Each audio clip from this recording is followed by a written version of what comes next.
વલસાડ જિલ્લાના વાતાવરણમાં પલટો આવ્યો। દક્ષિણ ગુજરાતની વાત કરીએ, અનેક વિસ્તારોમાં મેઘરાજાની ધમાકેદાર બેટિંગ જોવા મળી। Mumbai Ahmedabad national highway number 48 પર પાણી ભરાયા છે। પાણી ભરાવાના કારણે વાહન ચાલકોને ભારે હાલાકી।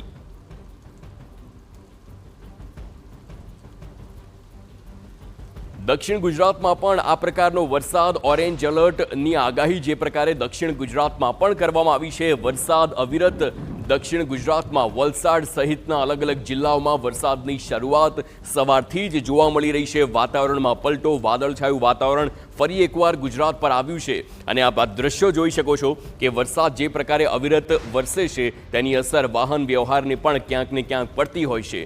નેશનલ હાઈવેના દ્રશ્યો છે જ્યાં પાણી ભરાવાની શરૂઆત ક્યાંક ને ક્યાંક થઈ હોય અને વાહનો હોય તેની સ્પીડ ઓછી થઈ જાય છે, કારણ કે દુર્ઘટના સર્જાવાનું કારણ મોટાભાગે વરસાદમાં પાણી ભરાવાનું પણ હોય છે અને તેના કારણે લોકો ધીમી સ્પીડ પર વાહન હંકારવાનું પસંદ કરતા હોય છે। તેના સીધા દ્રશ્યો વલસાડથી આપ જોઈ શકો છો।